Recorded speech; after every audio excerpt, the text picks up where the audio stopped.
Good morning.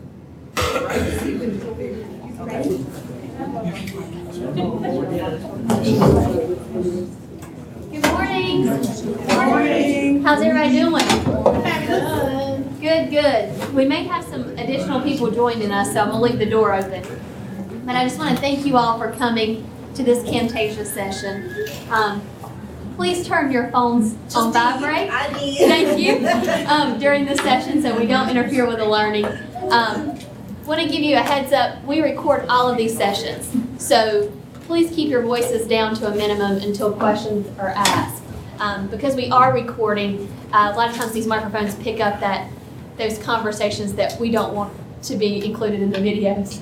After the session is over, I will be putting the video up on my Blackboard site, so it's HR/professional development. So if there's anybody that wanted to come today that may be in a class or just couldn't make it, it will be available by the end of the week. And that's HR/professional development. Do you have any questions about anything we're going to do today before we get started? No? We are live streaming into Pittsburgh and Harnett, so you'll see some of those people up on our monitor, and they may have questions, and I'll be sitting here just trying to monitor if they do. I'm going to now hand it over to David and to Amanda, and we're going to learn a little more about Camtasia. Thank you. Good morning, everybody. Good morning. So I assume you're here because you want to learn something about Camtasia. So you want to be able to screencast or capture what's on your PC and share it with your students or staff. And that's exactly what this is. Now, this is our basic session. We hope to do an intermediate session in the future. This is just going to give you the basics of Camtasia. And so after today, you ought to be able to just at the very least capture your screen and the audio that accompanies it. So what we're going to start with is just a basic video from Camtasia that tells you different ways the product can be used. And we'll answer a lot of your questions, and then we'll start from there.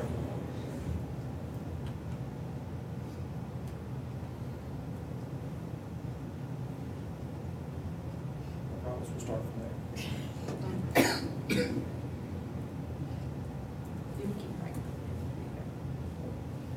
So we're not just telling them, we're showing them what we're doing and having them interact with us and interact with the courses in a way that's going to facilitate the learning. Yeah, we do the next. Just do the version right now that I was describing to people. This is how you do this. Tap this, and click this. And I thought, this really needs to be screen captured. Show me your ID. Can you hear the audio? Or just show me your ID. No, not very well.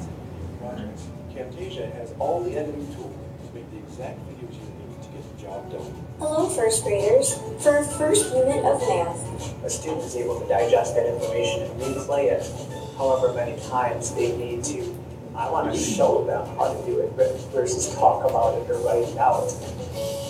Motivate students, inform parents, and enhance learning by creating video lessons for viewing anywhere on nearly any device. You can do voiceover, you can record the audio, you can record everything that happens on your screen.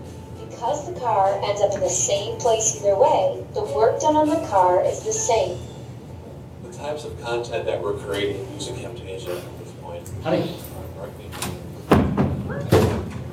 used to say what it's trying to do, what the benefits of that. And then also Thank you very much.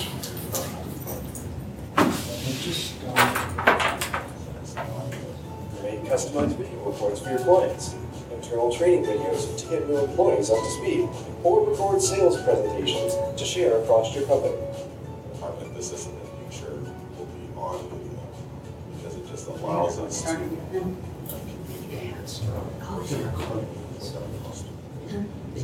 using the software. This will really help me to bring my brain to the forefront and do some creative things that, with a little bit of imagination and ingenuity, I really feel like I can do anything.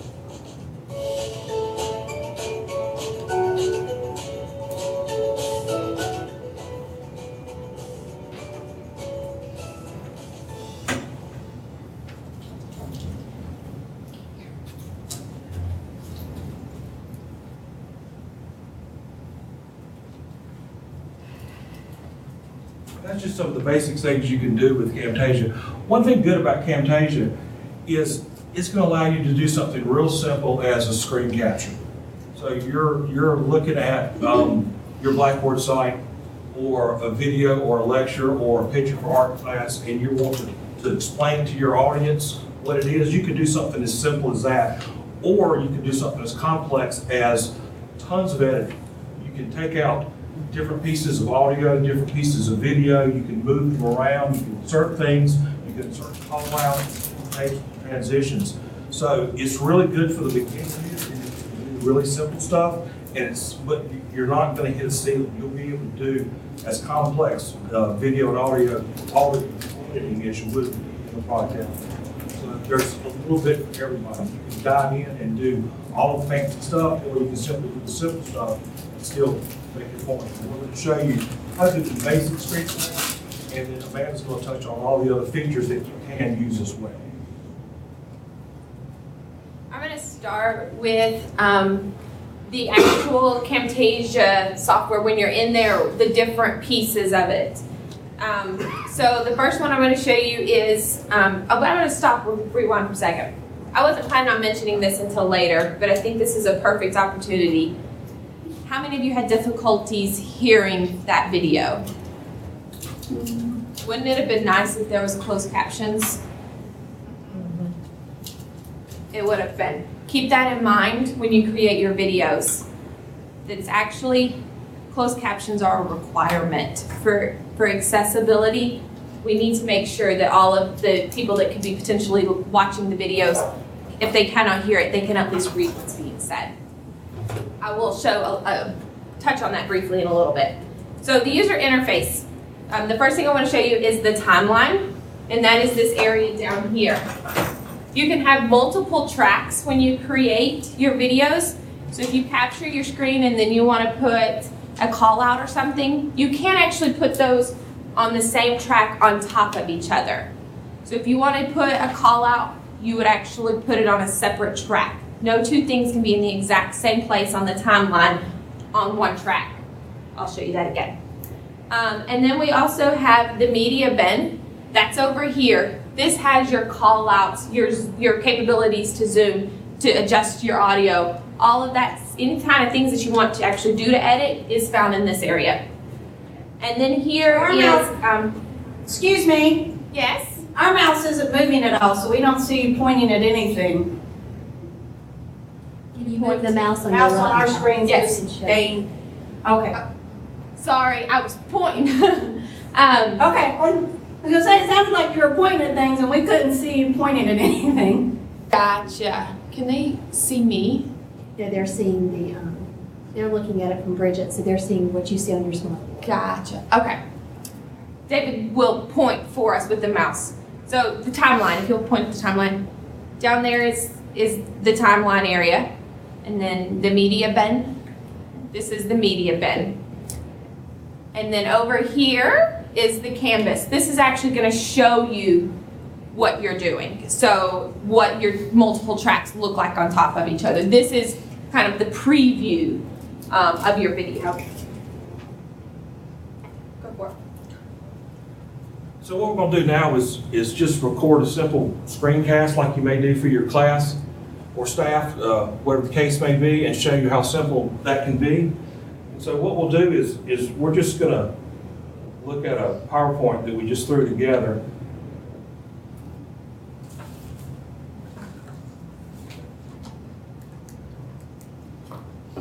So what we'll do is, and you can see this, the mouse, see we're recording the screen, so we'll click on that. And it gives us the bar down here. So we're not recording yet, but you see a record button, and you can also see a preview of the webcam there. But we're not going to record the webcam. So we're going to record this. And if you can see, there's an outline around the screen that shows you what portion of your screen you're recording, and you can record all of it, or you can shrink it down and just do different parts. So say that we want to do a PowerPoint for our class.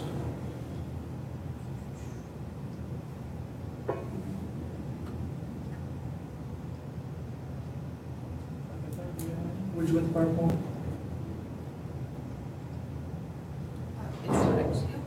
It's not open. Oh, there's my family.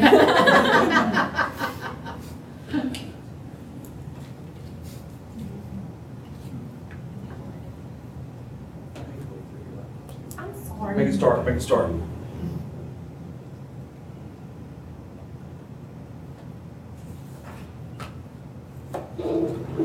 Okay, so we're recording, and we would tell our class about grumpy cats. And it's recording our screen, because this is our screen, and it's also recording my voice. And we would lecture and we would talk about cats. And then we would go to the next slide, and we'd say, all right, this is how we used to record screens before we had Camtasia. We would just put the monitor right on the copier and do it like that. That's the old way. This is a tad better. We all like PowerPoints. We know that they're a great tool for teaching and torture. And we just simply talk about what's on our screen. And then that's the end. So we're at the end, and so we'll press F12, F10, and we'll end the process.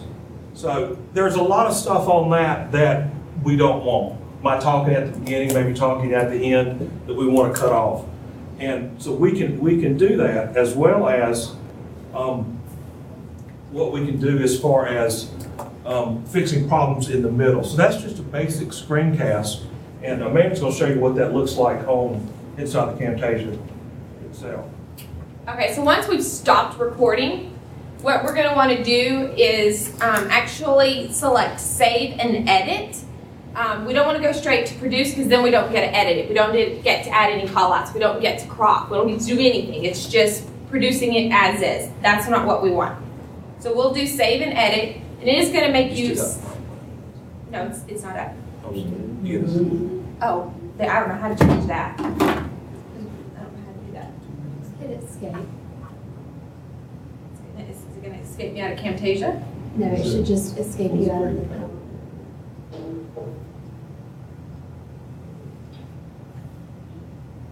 I'm not Click on understanding. PowerPoint, and then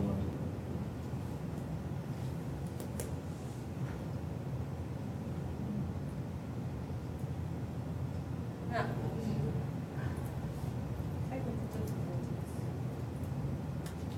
We're still not seeing this. Sorry, I have a different screen than y'all see. Not my specialty.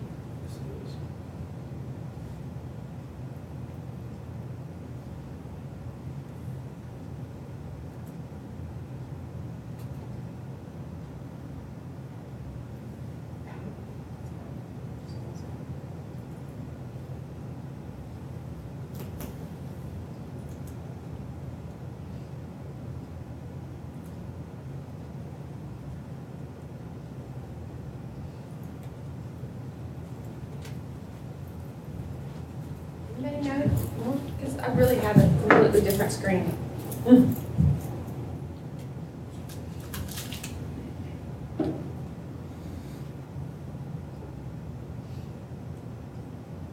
Yay! Now it's not on mine then.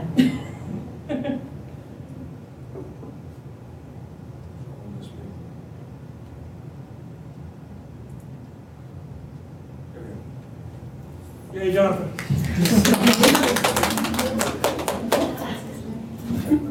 Can I see this video and crop that part out before you put it on there? No, we don't want to delete. All right. Here's where we'll actually hit Save and Edit and not Produce. So we'll go ahead and just save it. It's anything. I'm just going to go with what's default up there. All right. Now it asks us, what size do we want our video to be? I typically like to go ahead and select the YouTube, because that's where I put all of the videos I create. They eventually go to YouTube. So let's go ahead and build it for that to begin with. If you build it for something else, you may find that your resolution is low, and then your videos don't have as good as quality as you'd like. Okay, so now as you can see, we actually already have 2 tracks going. One of these is the audio, and then one of them is Well, I said it is. Usually it is. Maybe it's not. Maybe this is, since it's different, it's doing a camera and a screen because of this software. But we want to delete out David's beginning, correct? So we just need to find where it's at. You can do that by grabbing, I don't know the actual term, we're going to call it this little doohickey right here. Slider. Find David's, okay. All right, so, look, my face right there. We do not want that. Remember that camera? I think I just figured it out. It's gone. I'm sorry, y'all don't get to look at me at there anymore. So find where your PowerPoint or your presentation, whatever you're doing, your recording starts at. Move your slider to that spot. And then it's a simple split right here. I can't point because y'all can't see me over the other campuses. You'll hit, select your spot, hit split. That is now split that into two different pieces. You can easily then select this part you don't want anymore and hit delete and it's gone. It's that simple. Same thing if there's something at the end you don't want. Take your slider, find where you want to crop your video at. Make sure this is selected. Split again, select and delete. This will also work in the middle of your video. If we had a big oopsie in the middle, slide it to where your oops is, or it begins, split, find where the oops ends, select, split again, delete out the middle, and then just all I'm doing when I do this is I'm just clicking the mouse and sliding it over. Just click and drag. And can you save, like, if you didn't want to delete the first part, David, could I save that as something else?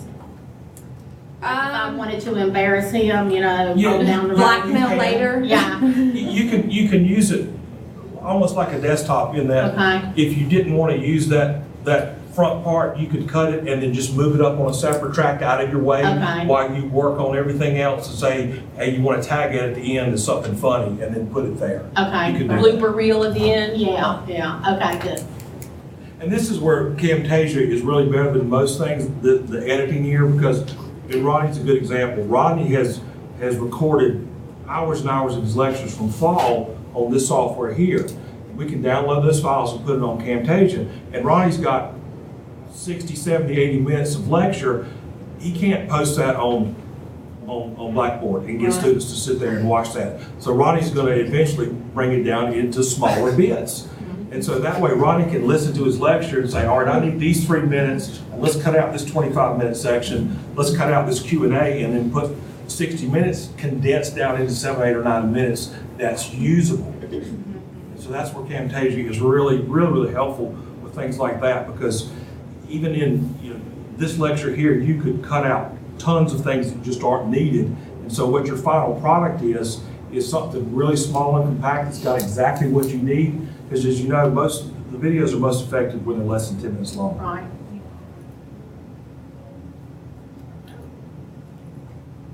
At this point, I would say that we're at a good point if you're just learning. We can do more though, and I will show you more.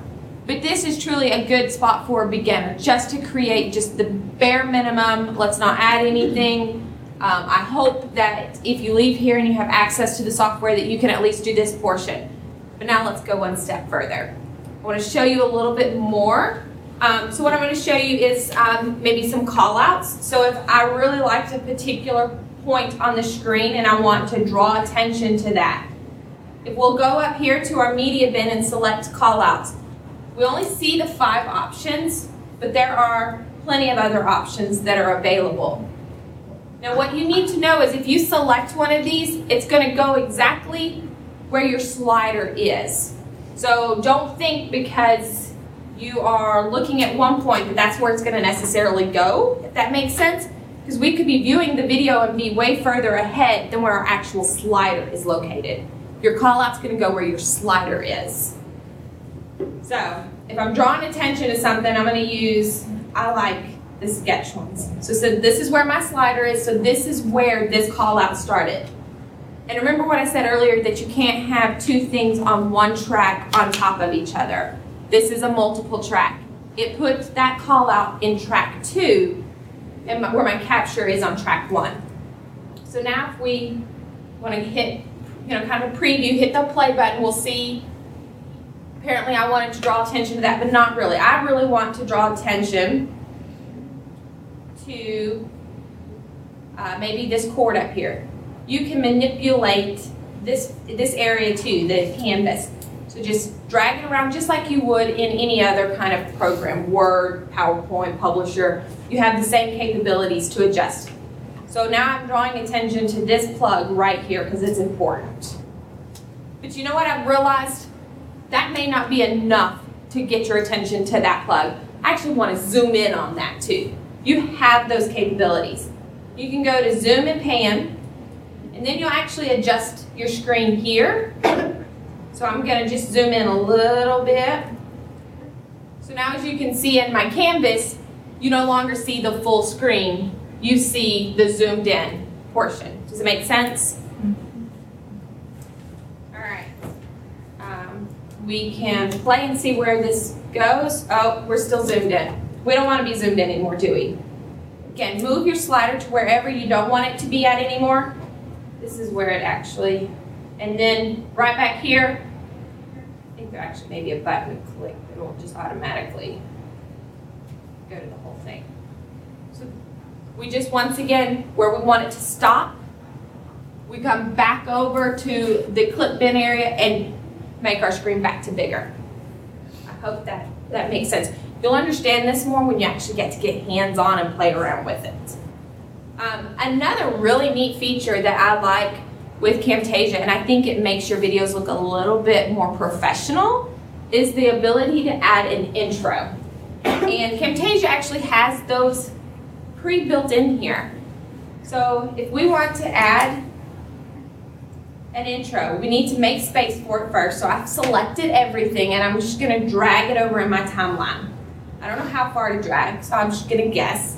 Then you can come over to library.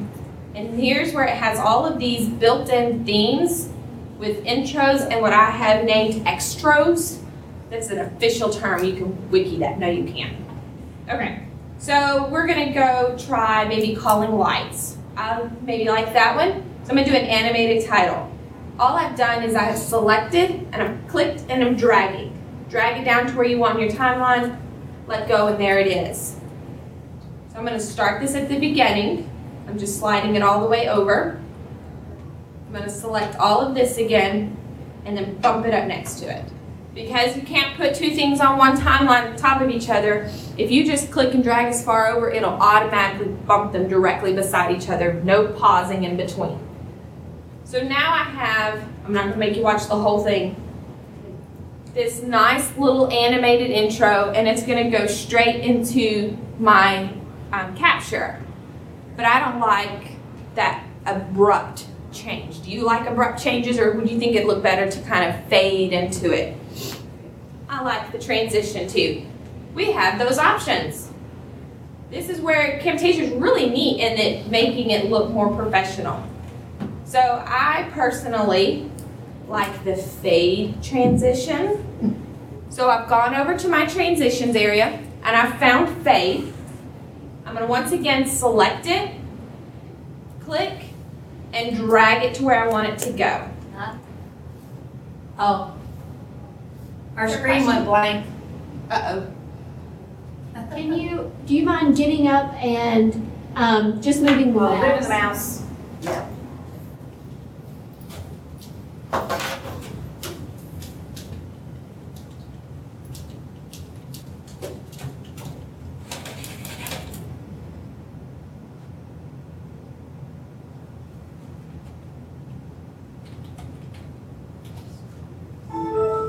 Okay.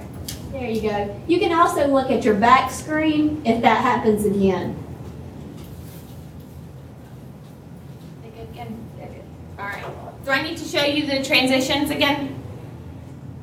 No, I think we're fine. Okay. So now let's preview this to see how the transition goes.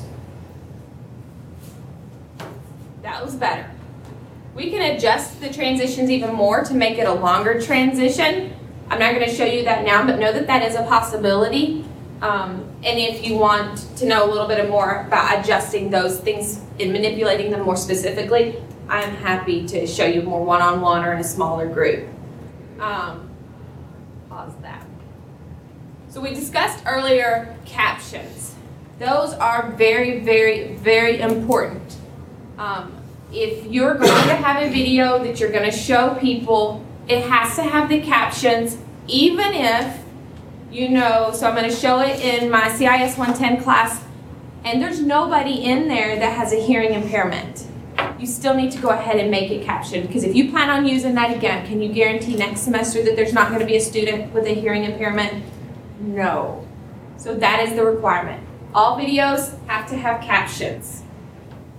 Camtasia allows you to easily add your captions to this.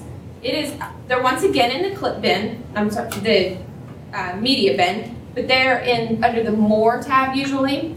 If you'll select More, here's some other options. These are usually a little more advanced, so we're not going to show you them, but we will show you captions since it's required. If you have, what I would recommend actually is if you're going to create a presentation where it's just you right then creating it just in your office working to create it, I would recommend going ahead and creating a transcript to begin with, and then as you create your presentation, read your transcript. It's going to make it so much easier than if you do it like we did where we just wing it, because now we have to go back and listen to it and transcribe what we've heard. But so if you can do it the other way, where it's in your office or something like that, then create that transcript, read it, then you can import it. Makes it much easier to adjust, and rather than play 5 seconds, type what you hear, rewind, play 5 seconds, type what you hear. So any videos we create, we have to type out everything that's in them? I'm sorry, say that again? Any videos we create, we have to type the whole thing? Yes, it needs to have captions. So know that now, that making a video in Camtasia is not always going to be a simple 5-minute project. You may need to invest a lot of time into this. It's easier to know this going into it than to commit to something and realizing then how much time it's going to take. But I will say that they are very helpful. Has anybody gone through Blackboard levels training in the last, well, since summer? Did you watch those videos? Those were created using Camtasia. I know it takes time, but were they helpful? You have to kind of look at the big picture. It may take me a little more time, but overall, it's going to be beneficial for my students. Yes, sir? Is there not a voice-to-text tool in this? There is. I don't remember it's the speech-to-text. It's not allowing me to select that right now because it's not capturing any audio. Because like David was saying, I've been capturing video that I want to eventually use on a Blackboard course. For me to go back and close caption every one of those videos, I won't live long enough to do that, okay? I mean, it's just, that's not feasible. I've already got several videos. Yes, there is the speech-to-text. Just like with anything like that, though, it's not going to be perfect. But it is a way. That's what I always started with when I created my videos, because I originally was not doing the transcript. And so I did the speech-to-text, and then I just had to listen and edit what was provided to me. So it wasn't fully transcribing every bit of it, but it's not going to be perfect. The clearer your audio is, the better it will be, but you'll still have to make some adjustments. I mean, it doesn't quite always get our southern twang. The good news about captions is once you've created them here in Camtasia, with a little bit of editing, not a lot, as far as like you need to export it, but when you upload to YouTube, you can then upload those same captions. So you don't need to do it again. Your captions go along with it. You know that they're accurate. So if we were ready, pretend we have a produced, ready presentation we are wanting to share now. You can come up to produce and share, and then share to YouTube. You have to have a YouTube account. If you plan on having a college YouTube account, check with marketing, because there are some rules with it. But if you already have one, then you can go ahead and upload to it. I'm not going to go through that whole process right now, though. So, yes. So this voice recognition, I mean, you have to do that before the fact or after the No, fact? after. After the fact. It's just, we did a couple dozen this summer and tried that. And we found that it was easier to type it in than to use that. That might not necessarily be the case with everybody, because when we did it, there were enough mistakes where it was just easier to kind of start from scratch. But it does a fairly decent job of capturing, just like it would have when I did the short one there, but you're gonna have to go back and edit that. And that may be the easiest way to do it for you. When we did it this summer, we simply found that having a script to begin with, sticking with that was easier for us. So you've got options. Clearly, you haven't seen most of us lecture that there's a script. Well, if you're lecturing in class, a script wouldn't work. Exactly. That's why it's an option if you're just creating a video, just you working right then, maybe in your office in an empty classroom. But if you're doing it like now, I could not be up here reading a script to you to have this captioned. It's just not possible. Y'all would be bored watching me just read.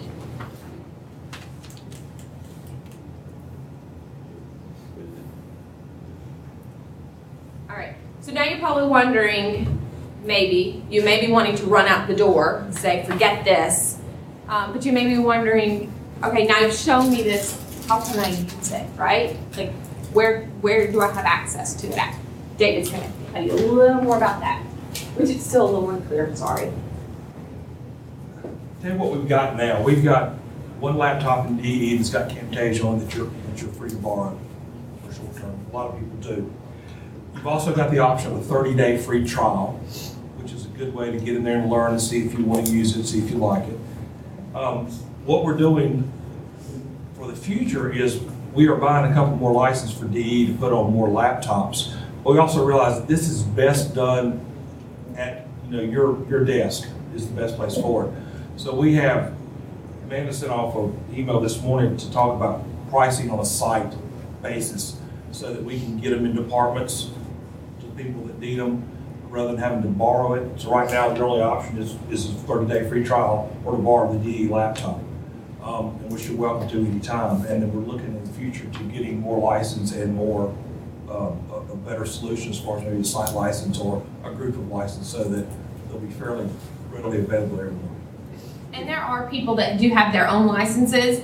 So you may find some colleagues that already have a license that would let you borrow theirs until you can have access to it on a more permanent basis. If we do the 30-day free trial, are we going to have to get IT to come and install the software on the computer or do something to allow us to access the software? I would think so. If you have that deep freeze on it, probably, yes. We contact tomorrow. Me. David Riddle, in case you didn't catch his name. Now we want to open up any questions. I know you've asked questions the whole time, but. So I know you're looking into pricing, but do you know what the price is for Camtasia? Yes, an individual license for education is $179. That's for one license, and it's thankfully not one of those not a software that you have to pay that again next year. That once you've done it, that's yours. If we do groups, I know that I think a group of 5 to 9 is maybe $159 per license. So you do get a group discount. But if there is a growing need at the across the campus, then it probably at that point becomes more feasible for us to look into the site license, which I sent off for a request this morning to get a quote to see is that an actual option or is that still way out of our price range? We can't even do that. So, I've run into issues before. So if we buy the license ourselves, IT had previously told me that it has to be from the college. The college has to buy the license. Otherwise, they won't put software on our computers. the college has to purchase that license. So is that gonna be the same thing for this? It may, I'm not sure. The individuals that have had it, that do have it around the campus, that's actually their department is paying for it. It's not coming out of their own personal money. Have you given thought about how this works for adjuncts? I'm using my own personal computer. There is no office. There's me. That's when the borrowing the DE laptop, because the instructors that do borrow it aren't necessarily full-time. You have the option to borrow it for a couple of days. Actually, I don't know the limit. You'll have to say that, how long that you can keep it for, but they do take it with them. It's not a borrow it and use it in our facilities. You get the option to take it to your office, your home, to make you where you're in the environment that you need. If a site license, if we were to get that, I don't know how that works with using a personal computer, or if that's something that needs to be. Depends on how many computers that the site license allows you to put it on. And the borrowing's not a perfect solution. We realize that. That's all we've got now, but we're working for, like I say, better options for everybody. And I don't mean to be difficult, again, with the closed captioning, and you commented, this semester you don't have anybody who needs it, but you may next semester. So if I don't have anybody who needs it this semester, I can run with it until I run into the need? No, that's a yes and a no. So I've gone to some accessibility trainings. I'm not a expert on this, but what I do specifically remember hearing them say is, if you are creating the video to use the one instance, so you are only going to show it in a class that's going, and there's no hearing impaired students, you're allowed to use it. If you have any intentions on using that video in another semester, it has to be captioned. So most people would not find that that's the case. They're going to want to use that again. The only instance I can think of is when I was in grad school, I had instructors who would create videos every week that were current topics, so they would not reuse those videos. So if they didn't have a hearing impaired student in the class, then they could get away with not using captions. But if they wanted to use those videos in the next semester, they have to be. You can't wait. Unfortunately, that is against the law policy. You can't wait until you have that student to then caption. We realize that captioning is a big bugaboo. It takes a good bit of time. It'll take as much time to make the video as it will to caption it. It's not our rule book. We don't have a choice. You should on produce and share to share to YouTube. What if you're not yet ready to put it on YouTube? How would you save it to your computer? And are there file format options? Yeah, you can just do a file save. Yeah. So just do a save project. Do you save as like AVIs or in like MP4s, or what's the files? What files options do you have? When you actually do like a produce and share, it'll give you those options, I believe. No, it's wanting me to go straight to YouTube. I have to remember exactly how I've done this. Actually, I think I have maybe done a produce and share, and you get the option to pick how do you want to save it.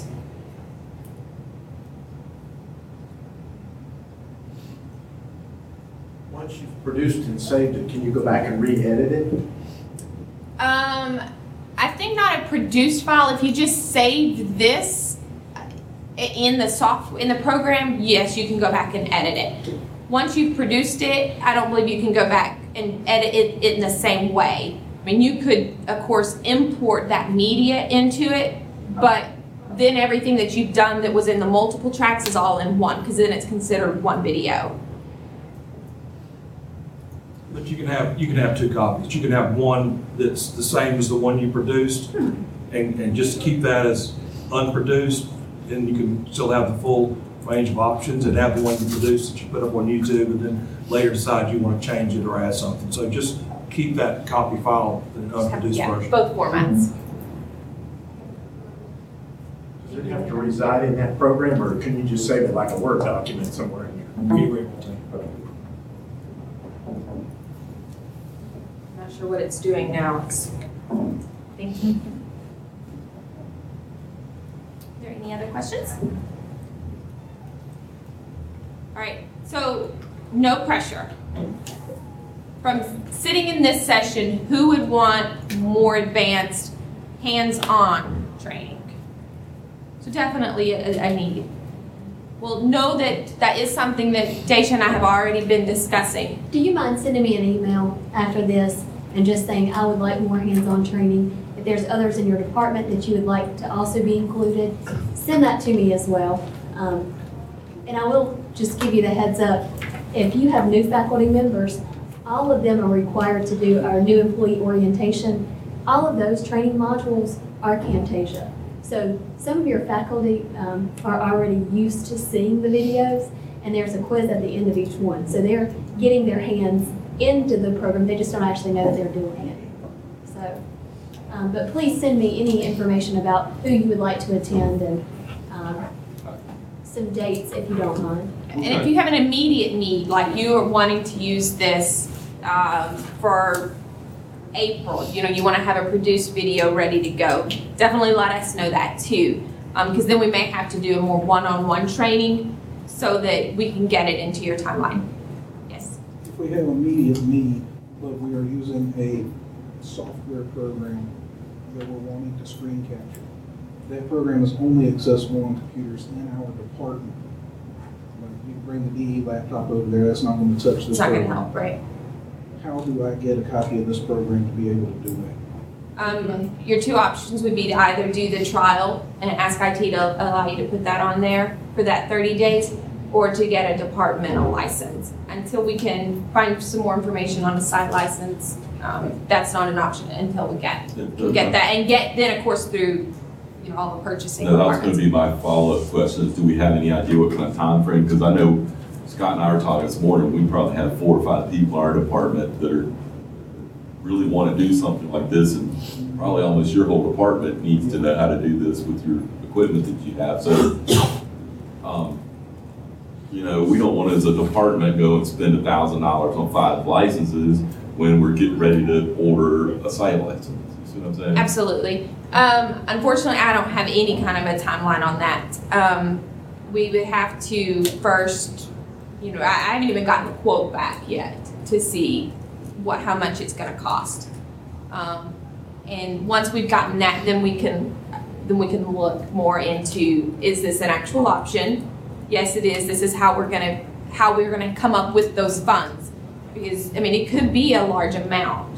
So it's just getting through all of the steps. And then of course, that purchasing is not always just as simple as, okay, we're going to do this, let's go buy it right now. You have the process you have to go through. So I'm not sure. Somebody that does more purchasing may have a better idea of how long it would take. I'm not in that. All that's going to have to go through purchasing and then through IT. IT's going to have to get it quoted out. IT's going to have to sign off on it before anything can happen. Do we have a guess on timeline then? 30 to 45 days. Yeah. If not longer. And that's if you can get it approved, because that comes out of different funds in your supply Exactly. budget.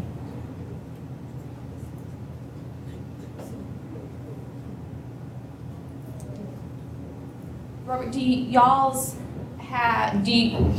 need what y'all would be using it for? Can that be done on the DE laptop?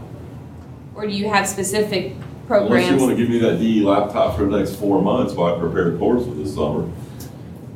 I don't know when I'll have time to do it. I'll be at home at night, or I might have a half an hour in my office during the day, or might be on the weekend. And as I get time, I'm going to start editing some of these videos. And it's like, that's the kind of thing that we're talking about.